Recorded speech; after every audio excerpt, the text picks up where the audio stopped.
جب لوگ پلٹ کے آ جاتے ہیں تو 2 فرشتے آتے ہیں، منکر نکیر ان کے نام ہیں، اور وہ اس کو بٹھا دیتے ہیں اور بٹھا کر کے اس سے 3 سوال پوچھتے ہیں۔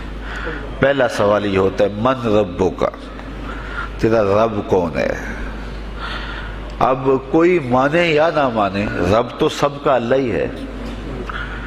اگر کوئی انکار بھی کرے تو اس کے باوجود اس کا رب کون ہے؟ اس کا رب اللہ ہے۔ تو دنیا کے اوپر کوئی اقرار کرے یا انکار کرے، لیکن نفس الامر میں، حقیقت میں اس کا رب اللہ ہی ہے۔ یہ تو حقیقت ہے، یہ تو طے شدہ ہے۔ لیکن جو عقیدہ دنیا پہ رہا ہوگا وہی عقیدہ اس کے لہجے میں آئے گا۔ اگر اس نے عملاً، رویتاً، قولاً، فعلاً اپنے اللہ کو اپنا رب مانا، رب کہتے ہیں کسی چیز کی تربیت اس کی استعداد ذاتیہ کے مطابق کرنے والا رب کہلاتا ہے۔ تو اللہ تعالیٰ جل شانہ ہم سب کا خالق بھی ہے، مالک بھی ہے، رازق بھی ہے، اور ہماری ضروریات کا وہ کفیل بھی ہے۔ وہ ہمارا رب ہے، اور صرف ہمارا رب ہی نہیں ہے، رب العالمین ہے، پورے جہانوں کا رب ہے، پوری کائنات کا رب ہے۔ خالق بھی سب کا وہی ہے اور رب بھی سب کا وہی ہے۔ جو اسے مانتا ہے اسے بھی رزق دیتا ہے، جو نہیں مانتا تو اس کے لیے بھی رزق کے دروازے بند نہیں کرتا۔ حضرت ابراہیم علیہ السلام کی عادت یہ تھی کہ جب تک کوئی مہمان نہیں آ جاتا تھا اتنی دیر تک کھانا نہیں کھاتے تھے۔ بھوک لگتی تو کوئی مہمان ڈھونڈتے تاکہ اس کے ساتھ بیٹھ کے کھانا کھاؤں۔ کھانا جتنا بھی مرغن اور جتنا بھی جو ہے وہ پرتکلف کیوں نہ ہو، اگر مہمان کے ساتھ کھایا جائے گا تو اس کا قیامت کے دن کوئی حساب نہیں ہوگا۔ تو مہمان کے ساتھ وہ کھانا کھایا کرتے تھے۔ مہمان اللہ کی رحمت ہوتا ہے۔ اچھا، وہ ایک دن مہمان ڈھونڈنے نکلے تو ایک بوڑھا شخص ملا تو اسے اپنے ساتھ گھر میں لے آئے، بٹھایا دسترخوان پہ۔ جب کھانے کا وقت آیا تو کہا کہ اللہ کے نام سے شروع کرو۔ اس نے کہا میں تو اللہ کا نام نہیں لوں گا، میں تو بتوں کا پجاری ہوں، بتوں کو پوجنے والا ہوں۔ حضرت ابراہیم علیہ السلام نے کہا کہ تیرے ساتھ میرا تعلق کوئی کاروباری، کوئی ذاتی، کوئی اور تو ہے نہیں، میں رب کے لیے ہی تو تجھے کھلا رہا ہوں، اور اگر تو رب کا نام ہی نہیں لے گا تو پھر میرا تیرا رشتہ کیا باقی بچتا ہے؟ اس نے کہا میں چند لقموں کے لیے اپنے بتوں سے بے وفائی نہیں کر سکتا۔ وہ غالب نے کہا تھا نا کہ وفاداری بشرط استواری اصل ایمان ہے، مرے بت خانے میں تو کعبے میں گاڑو برہمن کو۔ اس نے اپنے انداز میں ایک بات کی تھی کہ وفاداری بڑی چیز ہوتی ہے، تو اس نے بتوں سے وفاداری کا بھرم رکھا۔ اس نے کہا کہ میں چند لقموں کے لیے جو ہے وہ تیرے رب کا نام لوں اور اپنے معبودان کا نام چھوڑ دوں، یہ نہیں ہو سکتا۔ آج تو لوگ چائے کی پیالی پہ دین بیچ رہے ہیں، کیا آج ممبر و محراب فروخت نہیں ہو رہے؟ لیکن اس بوڑھے شخص نے کہا کہ میں چند لقموں کے لیے، چند ٹکڑوں کے لیے میں اپنے بتوں سے بے وفائی نہیں کر سکتا۔ حضرت ابراہیم نے کہا تو اگر بتوں کے ساتھ اتنی محبت رکھتا ہے تو پھر میں بھی رب کے نام کے علاوہ تجھے دینے پہ آمادہ نہیں ہوں۔ وہ دسترخوان سے اٹھ کے چلا گیا۔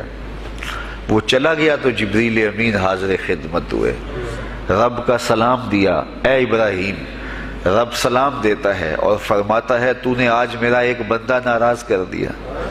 یا اللہ، وہ تیرا بندہ تھا، اس کو تو تیرا نام لینا بھی گوارا نہیں تھا۔ کہا ابراہیم اس کی عمر کتنی ہوگی؟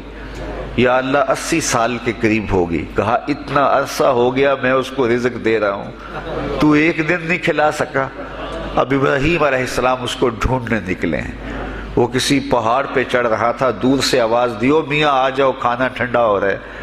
اس نے کہا تم تو بڑے سخت تھے، لہجے میں، رویے میں تبدیلی کیسے آ گئی؟ کہا کہ اسی رب کا پیغام آیا ہے کہ مجھے اتنا عرصہ ہوا اسے کھلاتے ہوئے، وہ مجھے نہیں بھی مانتا تھا، پھر بھی میں اس کی ضروریات کو پورا کرتا رہا ہوں، اور تم ایک دن نہیں دے سکے؟ تو آؤ کھانا ٹھنڈا ہو رہا ہے۔ کہا تے رب کا نام نہیں لوں گا، کہا نہ لینا، کہا اتنی تبدیلی؟ کہا اسی رب کا سندیش آیا ہے، اسی رب کا پیغام آیا ہے۔ کہا پھر کھانا بعد میں کھاؤں گا، پہلے اپنے رب کا مجھے غلام بنا لے۔ تو کوئی مانے اس کو بھی دیتا ہے، کوئی نہ مانے اس کو بھی دیتا ہے، بلکہ دنیا کے اوپر کافروں کو زیادہ دیتا ہے۔ ایک روایت میں آتا ہے کہ اگر اہل ایمان کی دلجوئی کا لحاظ نہ ہو تو کافروں کے گھروں کی سیڑھیاں سونے اور چاندی کی ہوں، لیکن یہ کہیں گے ہمیں تو مار ہی دیا ہے۔ اور اقبال نے کہا تھا نا کہ کافر کو دیے حور و قصور اور مومن کے لیے فقط وعدہ حور۔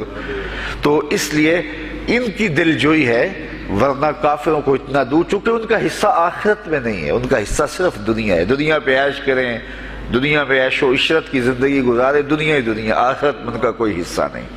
اور مومن کا آخرت میں حصہ ہے، اور دنیا کے اوپر جو تکلیفیں آتی ہیں ان تکلیفوں کا بدلہ اس کو قیامت کے دن دیا جائے گا۔ بلکہ صحیح حدیث میں آتا ہے کہ جب اہل بلا کو ان پر آنے والی مصیبتوں کا صلہ دیا جائے گا تو لوگ آرزو کریں گے کاش ہمارے بدن کو لوہے کی کینچیوں سے کاٹ دیا ہوتا، اور دنیا کے اوپر ہمیں بھی تکلیفیں، اذیتیں، آلام و مصائب آئے ہوتے۔ تو مومن جب اللہ کی طرف سے آنے والی کسی تکلیف کو خندہ پیشانی کے ساتھ قبول کرتا ہے اور اس پہ راضی رہتا ہے اور صبر کا دامن ہاتھ سے نہیں چھوڑتا، واویلا نہیں بچاتا، جزا فضا نہیں کرتا، تو اللہ تعالیٰ نے اس کے لیے اجر رکھا ہے۔ بلکہ رسول کریم نے ارشاد فرمایا مومن کے پاؤں میں جو کانٹا چبھے تو اللہ اس کا بھی مومن کو قیامت کے دن اجر عطا فرمائے گا۔ تو مومن کی زندگی جو ہے وہ بڑی خوبصورت زندگی ہے۔ تو دنیا کے اوپر جو اسے مانتا ہے اللہ اسے بھی عطا کرتا ہے، جو اس کا انکار کرتا ہے اللہ اسے بھی عطا کرتا ہے، اس لیے کہ اس کی شان ہے کہ وہ رب ہے اور وہ سب کا لحاظ کرتا ہے اور سب کی ضروریات کو پورا کرتا ہے۔ پھر ہر شخص کی ضروریات الگ الگ ہیں، میری ضرورت الگ ہے، آپ کی کوئی اور ضرورت ہوگی، اور سب کی ضرورت کا اس نے لحاظ رکھا ہوا ہے۔ پھر بہائم کی، چوپایوں کی، حشرات الارض کی، پرندوں کی مختلف ضروریات ہیں۔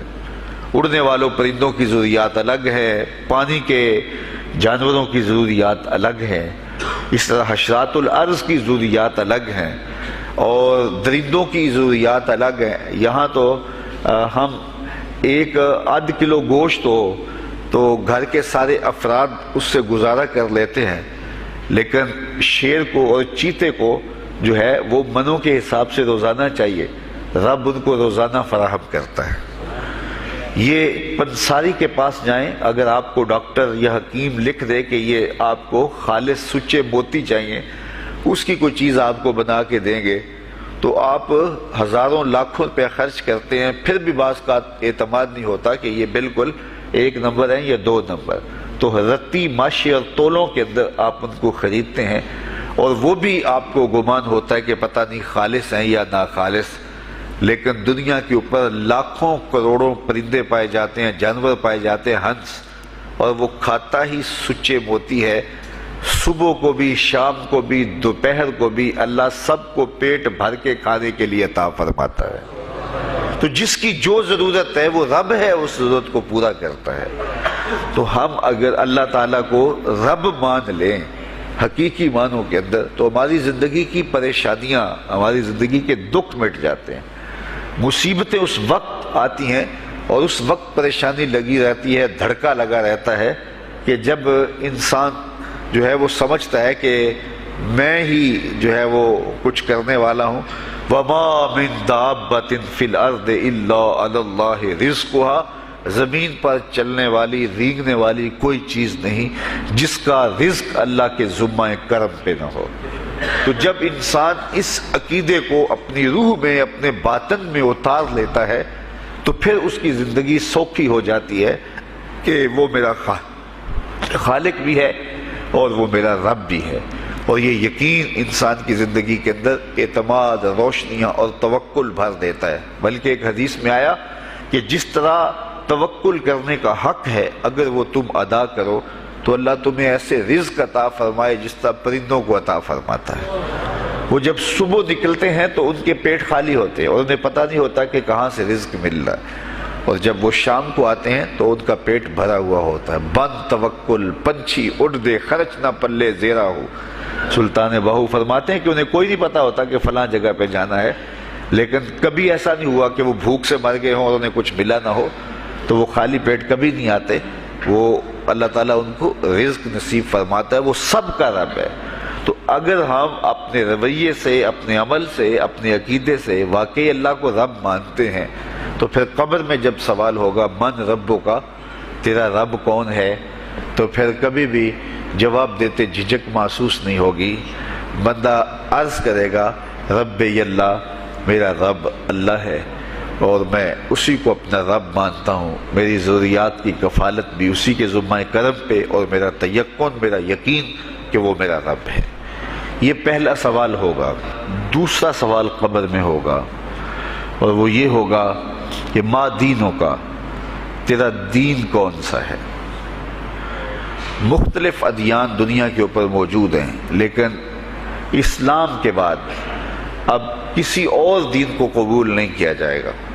ارشاد فرمایا کہ اللہ تعالیٰ اسلام کے علاوہ کسی اور دین کو قبول نہیں کرے گا۔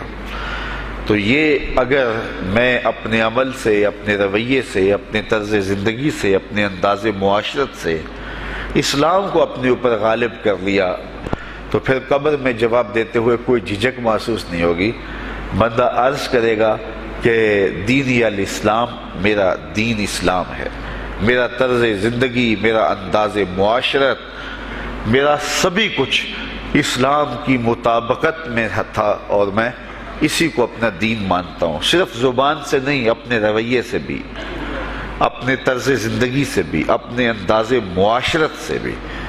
تو یہ جو ہم اسلام کے دائرے میں داخل ہوتے ہیں اور ہم اپنے دین کو اسلام قرار دیتے ہیں، تو دین انسان کی زندگی کے تمام شعبوں پر حاوی ہوتا ہے، اور اس کا طرز زندگی، اس کا انداز معاشرت اس کی مطابقت میں ہونا چاہیے۔ تو قبر میں یہ سوال پوچھا جائے گا کہ تیرا دین کیا ہے، باوجود کہ اللہ تعالیٰ جل شانہ کو پتہ ہے کہ اس کا دین کیا تھا، اللہ کو پتہ ہے کہ یہ کس کو رب مانتا تھا، لیکن قبر میں یہ سارا سلسلہ ہوگا، اور صحیح احادیث کے اندر ان سوالوں کا تذکر آیا ہے کہ یہ سوال پوچھے جائیں گے کہ تیرا دین کیا ہے۔ اب اس نے اگر اپنا طرز زندگی، اپنا انداز معاشرت اسلام کی مطابقت میں رکھا ہوگا، اور دین کو اس نے دین سمجھا ہوگا، اسلام کو ہی اپنا دین عملاً، رویتاً، ہر خوشی غمی کے موقع پہ اس نے اسلام کو ہی ترجیح دی ہوگی، تو پھر اس کو کوئی جھجک نہیں ہوگی جواب دیتے ہوئے کہ میرا دین اسلام ہے، میرے شب و روز، میری زندگی کے نشیب و فراز، میری زندگی کی کا ہر گوشہ جو ہے وہ اسلام کی مطابقت میں گزرتا تھا۔ تو پھر وہ سیدھا سیدھا جواب دے گا دینی الاسلام۔ اس لیے ہمیں اس سوال کی تیاری بھی کرنی چاہیے کہ ہماری نجی زندگی ہو یا ہماری اجتماعی زندگی ہو، ہماری گھریلو زندگی ہو یا ہماری معاشرتی زندگی ہو، ہماری ذاتی زندگی ہو یا ہماری سیاسی زندگی ہو، ہماری جس طرح کی بھی زندگی کے جو بھی شعبہ جاتے ہیں، سب میں ہم دین کو غالب کریں۔ ہم صرف مسلح کے مسلمان نہ بنیں کہ 5 نمازیں پڑھ لیں اور ہم کہتے ہیں مسلمان ہیں، روزے رکھ لیے، تراویح پڑھ لی، اور ہم نے جو ہے وہ زکوٰۃ دے دی اور حج کر لیا، تو اس سے ہم مطمئن ہو گئے کہ ہم مسلمان ہیں۔ اسلام ایک مکمل اور اکمل اور کامل ضابطۂ حیات ہے، اپنے ماننے والوں کو زندگی گزارنے کا پورا اسلوب اور مکمل کامل رہنمائی دیتا ہے۔ ہم نے ہمسایوں کے ساتھ سلوک کیسے کرنا ہے، یہ ہمیں اسلام بتاتا ہے۔ ہم نے بیوی کے ساتھ سلوک کیا کرنا ہے، یہ ہمیں اسلام بتاتا ہے۔ اولاد کی تربیت کیسے کرنی ہے، اسلام کی واضح تعلیمات ہیں۔ ہم نے سفر کرنا ہے تو انداز سفر کیا ہونا چاہیے، اسلام نے ہمیں بتایا۔ کاروبار کرنا ہے تو ہم جو ہے وہ کیا کاروبار کو مارکیٹ سے سیکھیں گے یا اللہ اس کے رسول سے سیکھیں گے، تو ہمیں اللہ اس کے رسول نے واضح 2 ٹوک اور سیدھے سیدھے احکام دیے ہیں کہ تم جب کاروبار کرو تو تم جو ہے وہ اس انداز کے ساتھ کاروبار کرو، کم نہیں تولنا، کم نہیں ناپنا، جھوٹی قسم نہیں کھانی، سود نہیں لینا۔ تو یہ ساری چیزیں، ملاوٹ نہیں کرنا، ایک ایک چیز جو ہے وہ اسلام نے ہمیں فراہم کی ہوئی ہے۔ تو پورا دین جو ہے جب ہم اختیار کریں گے، ہمارے رویے، ہمارا طرز زندگی، ہمارا انداز معاشرت جب دین اسلام کے مطابق ہوگا، تو قبر میں اس سوال کا جواب دینا ہمارے لیے کوئی مشکل نہیں ہوگا۔ اور اگر ہمارا طرز زندگی کچھ اور طرح کا ہوگا تو کیا صرف یہ کہہ دے کہ ہم مسلمان ہیں؟ یہ تو پھر ایک کافر بھی کہہ سکتا ہے کہ میرا دین اسلام ہے، ایک منافق بھی کہہ سکتا ہے کہ میرا دین اسلام ہے، لیکن ایسا نہیں ہوگا۔ جو ہماری کیفیت قلب ہوگی قبر میں اس کا جواب اس کی مطابقت میں آئے گا۔ وہاں یہ دنیا کے معاملے یا دنیا کی یادداشتیں نہیں ہوگی، وہاں کیفیت قلب کے مطابق جواب دیا جائے گا۔ یہ کافر جواب نہیں دے سکے گا کہ میرا رب اللہ ہے، چونکہ وہ عمل سے، رویے سے اس کو اپنا رب نہیں مانتا ہے، تو حقیقتاً تو اس کا رب اللہ ہے، لیکن وہ یہ جواب نہیں دے پائے گا۔ اسی طرح جو شخص اپنے طرز زندگی کے اندر اسلام کو داخل نہیں کر چکا ہے اور اسلام کو اس نے اپنا ہادی رہنما نہیں بنایا ہے، تو وہ قبر میں اس سوال کا جواب کیسے دے سکے گا کہ میرا دین اسلام ہے، چونکہ اس کا رویہ، اس کا طرز زندگی اور اس کا انداز معاشرت ایسا نہیں رہا ہوگا۔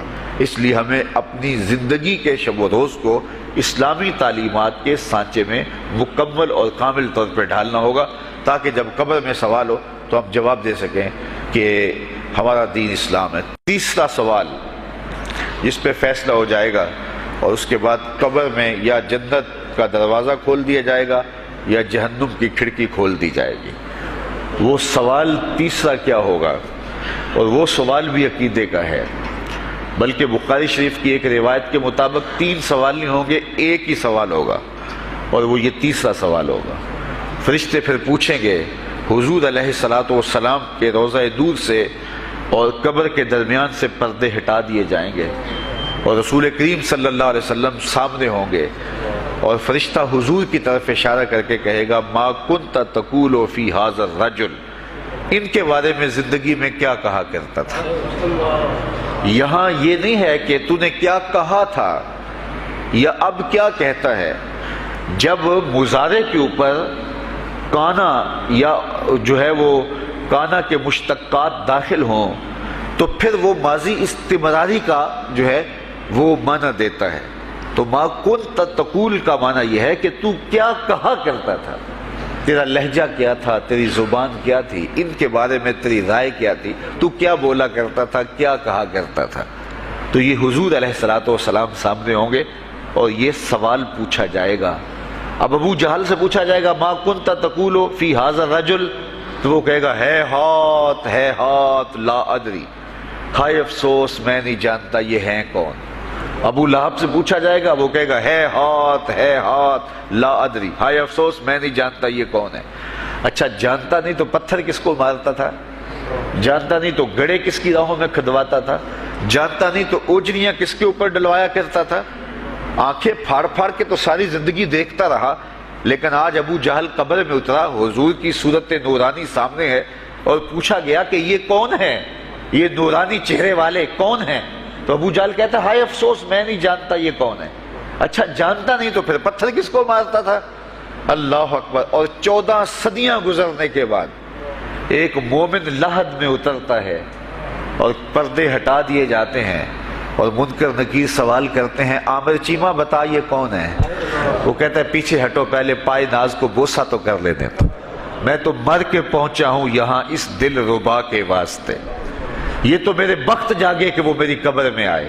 وہ کسی شاعر نے کہا نا کہ آئے وہ میرے مزار پہ گھونگھٹ اتار کے، آئے وہ میرے مزار پہ گھونگھٹ اتار کے، مجھ سے تو نصیب اچھے ہوئے میرے مزار کے، یہ تو بخت سنور گئے کہ وہ میری قبر میں آئے۔ شیخ عبدالحق محدث دہلوی علیہ رحمہ لکھتے ہیں کہ جب سے یہ سنا ہے کہ قبر میں حضور آئیں گے، پتہ نہیں موت کہاں مر گئی ہے، جی چاہتا ہے زندہ ہی قبر میں چلے جائیں۔ تو وہ کہے گا پہلے مجھے پائے ناز کو بوسہ تو کر لینے دو، میں تو زندگی کے بارے میں انتظار ان کا کرتا رہا، اور ان کے بارے میں پوچھ رہے ہو یہ کون ہے؟ ساری زندگی پیر مہر علی شاہ نقشہ بتاتے رہے، مکھ چند بدر شاہ شانی ہے، متھے چمک دی لاٹ نورانی ہے، کالی زلف تے اکھ مستانی ہے، مخمور رکھی ہند مد بھریاں۔ تو وہ فوراً جواب دیتا ہے یہ تو وہی میرے آقا و مولا ہیں جن کے لیے ساری زندگی تڑپتا رہا اور ان کی زیارت کی آرزوئیں اور تمنائیں کرتا رہا۔ اچھا ابو جہل ساری زندگی دیکھتا رہا تو وہ تو جواب نہیں دے پائے گا، وہ کہتا ہائے افسوس میں نہیں پہچانتا یہ کون ہے، ہاتھ لا ادری، مجھے نہیں پتا۔ اور 14 صدیاں گزرنے کے بعد ایک مومن لحد میں اترتا ہے تو وہ فوراً کہتا ہے یہ تو وہی ہیں جن کے لیے زندگی گزار آیا ہوں۔ تو جس نے دیکھا تھا وہ پہچان نہیں سکتا، اور صدیوں بعد جو دنیا کے اوپر آیا وہ فوراً پہچان بھی رہا ہے اور پائے ناز کو بوسے بھی کر رہا ہے۔ تو پھر اس کا کیا جواب ہوگا؟ تو اس کا جواب علامہ اقبال علیہ رحمہ نے دیا۔ وہ کہتے ہیں قبر میں یہ جو آنکھیں ہیں ان میں تو مٹی پڑی ہوگی، یہ تو بند ہوگی، دل کی آنکھیں کھلی ہوں گی۔ ابو جہل نے ان آنکھوں سے دیکھا تھا، یہ آنکھیں تو اب کھلی نہیں ہیں، تو ان سے وہ کیسے پہچانے گا؟ اور دل کی آنکھوں نے حضور کو دیکھا ہی نہیں تھا۔ اور یہ صدیوں گزرنے کے بعد جو مومن لحد میں اترتا ہے اس کی گو ان آنکھوں نے نہیں دیکھا تھا، لیکن در دل مسلم مقام مصطفیٰ است، مومن کے دل کے ڈیرے کے اندر مومن کے دل میں حضور ہی بستے ہیں، اس لیے اس کی آنکھوں نے، دل کی آنکھوں نے حضور کو دیکھا اور پہچان لیا، اس لیے کہ دل کی آنکھوں نے حضور پہلے بھی دیکھے ہوئے تھے اور دل آرزو میں مچلتا رہا، اس لیے دل کو پہچاننے میں دیر نہیں لگی۔ تو وہاں یہ آنکھ نہیں پہچانے گی، یہ آنکھ پہچانے گی، اس لیے اقبال نے دوسرے مقام پہ کہا دل بینا بھی کر طلب خدا سے کہ آنکھ کا نور دل کا نور نہیں۔ آنکھ کا نور اور ہے، دل کا نور اور ہے۔ تو اگر کوئی شخص دنیا کے اوپر دل کے نور سے بے بہرا رہا، قیامت کے دن یہ آنکھیں اسے فائدہ نہیں دے گی، بلکہ اللہ تعالیٰ نے خود قرآن مجید میں ایک مقام پہ فرمایا من کان فی ہذہ اعمی فہو فی الآخرۃ اعمی واضل سبیلا، جو اس دنیا میں اندھا رہا کل قیامت کے دن بھی نابینا اٹھایا جائے گا۔ اس سے ان آنکھوں کی بے نوری قطعاً مراد نہیں، کسی مفسر نے نہیں لکھا، بلکہ وہ تو واضح حدیث میں آتا ہے جو دنیا میں ان دو محبوب چیزوں سے آزمایا گیا، اللہ تعالیٰ قیامت کے دن اسے صلہ عطا فرمائے گا۔ یہ جو دنیا کے اوپر نابینا ہوتے ہیں، نابینا ہو جاتے ہیں یا پیدائشی نابینا ہوتے ہیں، تو یہ دنیا کی لذتوں سے اور دنیا کے نفعوں سے لطف اندوز نہیں ہو پاتے۔ یہ بہت بڑی آزمائش ہے، جہان اندھیر ہوتا ہے ان کے لیے، لیکن قیامت کے دن اللہ تعالیٰ اس کا بہتر صلہ ان کو عطا فرمائے گا جو دو ان محبوب چیزوں سے آزمایا گیا۔ تو اگر وہ دنیا پہ اندھا تھا اور حقیقی طور پہ، اور قیامت کے دن بھی اندھا اٹھایا جائے گا، یہ تو پھر مناسب نہیں ہوگا۔ تو یہ جو قرآن نے کہا جو دنیا میں اندھا رہا وہ قیامت میں بھی اندھا اٹھایا جائے گا، تو اس سے ان آنکھوں کی بے نوری قطعاً مراد نہیں ہے، اس سے دل کی بے نوری مراد ہے۔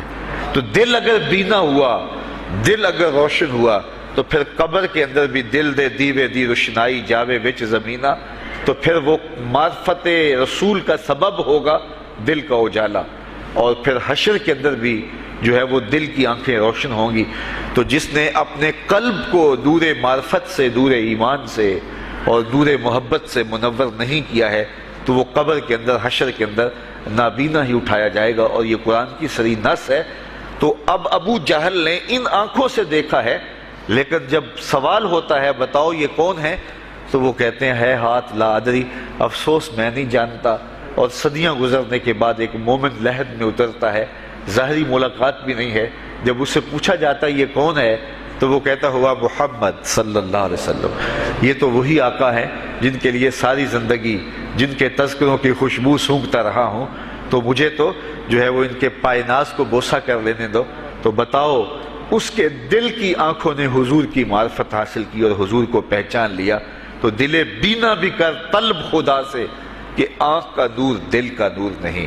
تو حضور علیہ السلام کے حوالے سے جب سوال ہوگا، اگر اس سوال کا جواب نہیں آیا تو پھر جہنم کی کھڑکی کھول دی جائے گی، اور اگر اس سوال کا جواب آیا تو پھر جنت کے دروازے کشادہ کر دیے جائیں گے، اور جنت کی ٹھنڈی ہوائیں اس کی قبر میں آ جائیں گی۔ بلکہ حدیث میں آتا ہے، اسے کہا جائے گا کہ نم کنومت العروس، ایسے سو جا جس طرح دلہن سوتی ہے۔ اور وہاں سے لے کر کے حشر تک کا سفر جو ہے اس کے لیے بہت لمبا سفر نہیں ہوگا، وہ ایسے ہوگا کہ جو ہے وہ ایک خوبرو کے گلے سے ہار گرے گا اور وہ موتی ٹوٹ کے گر جائیں گے، اور وہ اس کو چننے میں مصروف ہو جائے گا۔ ابھی سارے موتی چن نہیں پائے گا کہ قیامت آ جائے گی۔ یہ مومن کے لیے اللہ نے آسانی رکھی، 50,000 سال کا دن ہوگا یوم محشر، لیکن جو مومن ہوگا اس کے لیے حشر کا اتنا بڑا دن ایسے ہوگا جتنا عصر کا وقت ہوتا ہے، تو اتنے تھوڑے وقت میں اس کے لیے گزر جائے گا۔ تو یہ 3 سوال قبر میں پوچھے جانے ہیں، ہر شخص سے پوچھے جانے ہیں، مومن سے بھی پوچھے جانے ہیں اور کافر سے بھی اور منافق سے بھی۔